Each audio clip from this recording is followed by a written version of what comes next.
மக்களே இந்த big pass வீட்டுக்குள்ள ஆயாம்மா வேல பார்க்க போயிருக்காங்கல்ல, விசித்ரா அம்மா. ஆயாம்மான்னா பேபி சிட்டு. அவங்க ஒரு பெரிய சம்பவம் ஒண்ணு பண்ணி விட்டாங்க. என்னன்னா, காலையில வந்து சேமியா செய்யணும், பாத்திரம் இல்லன்னு சொல்லிட்டு ரவீனா அவங்கள கூப்பிடுறாங்க. அதுக்கும் தினேஷ்க்கும் எந்த சம்மந்தமே கிடையாது. தினேஷ் கிட்ட அத சொல்லி புலம்புறாங்க, பாத்திரம் இல்லன்னு சொல்லிட்டு, அத கழுவணும்னு சொல்லிட்டு. அதுக்கு தினேஷ் என்ன சொல்றாருன்னா, "போயிட்டு அவங்கள கூப்பிடுங்க" அப்படின்னு தான் சொல்றாரு. இத வந்து போயிட்டு ரவீனா அவங்ககிட்ட கேட்கறாங்க. இந்த மாரி "பாத்திரம் கழுவணும் வாங்க" அப்படின்னு சொல்லிட்டு. அதுக்கு விசித்ரா என்ன பண்றாங்கன்னா, அங்க டீ தான் சும்மா உட்கார்ந்து டீ தான் குடிச்சிட்டு இருக்காங்க. மாயா பூர்ணிமா கிட்ட கதை அடிச்சுட்டு இருக்காங்க. இவ்வளோ தான் பண்ணிட்டு இருக்காங்க.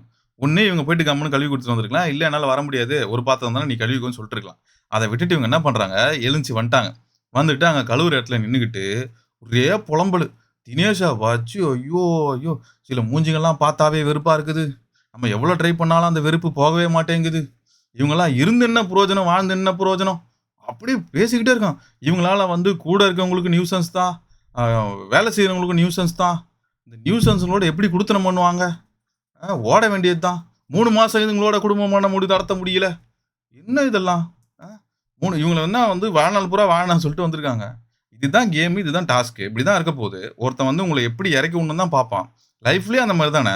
இவங்க நெனைக்கிற மாரியே எல்லாரும் வந்துருவாங்க. எல்லாருக்குமே எல்லாருக்கும் ஹீரோவா இருக்க முடியாது. ஒருத்தன் வந்து ஒருத்தருக்கு ஹீரோவா இருப்பான், ஒருத்தனுக்கு வில்லனா இருப்பான். அப்படிதான். அதுதான் ரியாலிட்டி. அப்படிதான் இருக்கும். ஸோ அந்த மாரி ஒண்ணு நடக்குதுன்னு வச்சுக்கோங்களேன். சரி இவர் டார்கெட் பண்றாரு, பர்சனலா திட்டுறாரு எல்லாம் ரைட்டு. அதுக்கு இவங்க என்னென்ன சொல்றாங்கன்னா, ஒண்ணு என்ன சொல்றாங்கன்னா, இவரோட எப்படி வந்து குடுத்தனம் பண்றது? உங்கள யார் உங்களுக்கு குடுத்தனம் பண்ண சொல்றாங்க? அ அதுல இன்னொன்னு சொல்றாங்க, திரும்ப திரும்ப வந்துராதம்மா அப்படின்னு. அம்மா தாயே ஒழுங்கா வாழ்க்கைய நடத்து. ஆமா. இந்த அம்மா என்ன பண்ணுவாங்க, ஒழுங்கா வாழ்க்கை நடத்துறதுக்கு வேற ஏதாவது வழி டிப்ஸ் குடுப்பாங்க. அ நீங்க வாழ்ந்து முடிச்சுட்டீங்க. அவங்க வந்து வாழ்க்கையில ஏதோ ஒரு சின்ன ஒரு இடர்பாடு ஏற்பட்டிருக்குது. அத வந்து சால்வ் பண்ணணும்னு தான் அந்த மனுஷன் அந்த வீட்டுக்குள்ள வந்திருக்கிறாரு. ஓகேங்களா? ஒரு ஒரு வாட்டி பர்சனல் அட்டாக் பண்ணலாம். சும் ஒரு வாட்டியே தப்பு அது முதல்ல. பண்ணவே கூடாது. பர்சனல் அட்டாக்ன்ற விஷயத்த பண்ணவே கூடாது. இந்த அம்மா திரும்ப, திரும்ப, திரும்ப, திரும்ப இதே வேலைய பண்ணிட்டு இருக்கிறாங்க. நானும் சரி பார்த்துக்கிட்டே இருந்தேன். விஷ்ணுவ போயிட்டு, "ஏய் ஏன்டா உங்க அம்மா, அப்பா கிட்ட பேச மாட்ட? அப்பிட்றா, இப்பிட்றா" மண்டைய கழுவ வேண்டியது. இவங்கள வந்து எல்லாருமே மம்மி, அம்மா, தாயே இப்டின்னு இருந்துரணும் போல இருக்கு. ஆனா பேபி சிட்டிங் பண்றாங்கல்ல. இவங்க அப்டியே இவங்க இவங்க அவங்க அம்மாவுக்கு ரீப்ளேஸ்மென்ட்டா வந்துருவாங்க அப்டியே. "குழந்தாய் எப்பிர்ருக்கு குழந்தாய்?" அப்டின்னு வந்துருவாங்க போல இருக்கு. என்ன இதெல்லாம்? அவங்கவங்க அம்மா அவங்கவங்களுக்கு ஒஸ்தி தாங்க. அவங்கவங்க பிள்ளைங்க அவங்கவங்களுக்கு ஒஸ்தி. அவன் அவன் லைஃப் அவன் அவனுக்கு வேணும். அத விட்டுட்டு நீ வந்துராதம்மா, இருந்துராதம்மா. அவங்களுக்கு என்ன பிரச்சனைன்னு உங்களுக்கு தெரியுமா? இதெல்லாம் அவங்க பேசலாமா? இவங்க வாட்டி பண்ணும்போதே இத வந்து கண்டிச்சிருந்தாங்கன்னா, இந்த அளவுக்கு வந்திருக்காது.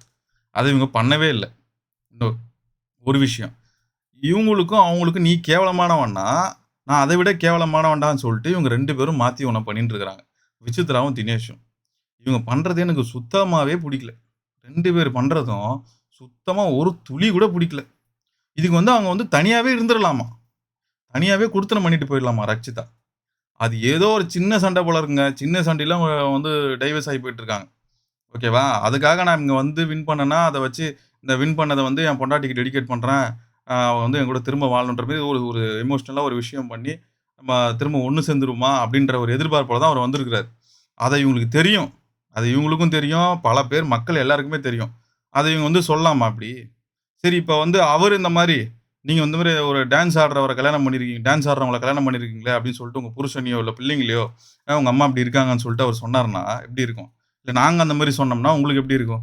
அ இவங்க வந்து அந்த பேர மாத்தணும்னு தான வந்திருக்கேன்றாங்க. ஒரு ஐட்டம் டான்ஸரு, ஒரு கிளாமர் டான்ஸரு அந்த பேர நான் மாத்தணுன்றதுக்காக தான் இந்த வீட்டுக்குள்ள வந்திருக்கேன்றாங்க. இவரும் வந்து அவன் பொண்டாட்டி கூட திரும்ப வந்து ஒண்ணு சேரணும் அப்படின்றதுக்காக வந்திருக்கேன்றாரு. அ இப்ப அப்படி இருக்கவங்க மாத்தி, மாத்தி இந்த மாரி ஒரு பர்சனல் அட்டாக் பண்ணிக்கிட்டா, இது என்ன நல்லாவா இருக்கும்? அ இவங்க பண்ணது டூ மச். அவரு பண்றது வந்து என்ன பண்றாருன்னா, அந்த வேலையில நடக்கிறது, இங்க நடக்கிறது அப்படின்னு சொல்லிட்டு நோண்டிக்கிட்டு இருக்காரு. ஓகேவா?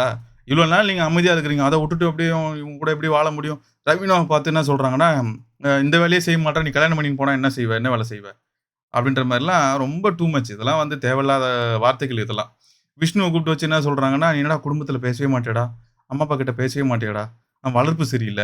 அந்த மாரியான வேர்ட்ஸ்லாம் யூஸ் பண்றாங்க. வளர்ப்பு சரியில்லன்னதுக்கெல்லாம் ஒரு சீசன்ல வச்சு செஞ்சாரு கமல் சார். இந்த சீசன்ல என்னடான்னா கம்முன்னு வுட்டுட்டு போயின்னே இருக்கிறாரு. இதெல்லாம் பார்க்குறாரா என்னன்னு ஒண்ணுமே எனக்கு தெரியல. என்ன சொல்றதுன்னு ஒண்ணும் புரியல. இப்படியே ஓடின்ட்டு இருக்கு. இதுல இன்னொன்னு ஒரு சம்பவம் நடந்துச்சு. இப்போ ஒரு லைவ்ல என்ன நடந்துச்சுன்னா, இந்த ரவீனா விஷ பாட்டில் என்ன பண்ணிருச்சு, தினேஷ் கிட்ட அத போட்டு குடுத்துருச்சு. உங்கள பத்தி பர்சனல் அட்டாக் பண்றாங்க. ஆ வந்து "ஏம்மா வந்து சேர்ந்துராதம்மா, இவங்க கூடலாம் வந்து வாழாதம்மான்ற" மாரிலாம் சொல்றாங்க. அப்படின்னா அவருக்கு புரிஞ்சிருச்சு. ஓ! யாரு அங்க அதெல்லாம் யூஸ் பண்ணி சொல்றாங்களா? சொன்னாங்கன்னா நான் வச்சு செஞ்சுருவேன் அவங்கள அப்படின்றாரு. வச்சு கிளி கிளின்னு கிழிச்சிருவேன் அப்படின்றாரு. அந்த மாதிரியான வேர்ட்லாம் யூஸ் பண்றாரு. இதெல்லாம் எங்க போய் முடிய போகுதுன்னு தெரியல. இதெல்லாம் வந்து இவங்களுக்கு ப்ளஸ்ஸோ இல்லையோ, அர்ச்சனாவுக்கு ப்ளஸ். அர்ச்சனாவுக்கு கப்பு வந்து பிரகாசமா இருக்கும். நான் ஒண்ணுமே பண்ணாம கப்பு வாங்கிட்டு போயிடுவேன்டா. நீங்க பண்றத பார்த்தா அப்படின்ற மாரி தான் போயின்னு இருக்கு. இத வந்து போனவங்களும் யாரும் சொல்லி புரிய வைக்கல. இவங்களும் வீட்டுக்குள்ள இருக்கவங்களும் புரிஞ்சுக்கவே இல்ல. அது நல்லா தெரியுது. இப்படியே தான் பண்ணிட்டு இருக்காங்க. 2 பேரும் எலியும் பூனியுமா இந்த மாரி வந்து பண்ணிட்டு இருக்காங்க. இந்த கம்பேர் பண்ணும்போது விசித்ரா அவங்க ஃபேமிலி, பர்சனல் அட்டாக் பண்றதெல்லாம் வந்து ரொம்ப தவறான ஒரு விஷயம். ரொம்ப, ரொம்ப, ரொம்ப தவறான விஷயம். இத செய்யவே கூடாது. யாருக்கா இருந்தாலும் செய்யக்கூடாது. அவன் ஒரு லைஃப் அவன் இவங்களுக்கு தான் அப்படி பேசுறாரு. இவங்க கிட்ட தான். எல்லார்கிட்டயும் அப்படி பேசுறாருன்னு ஆயிடுமா?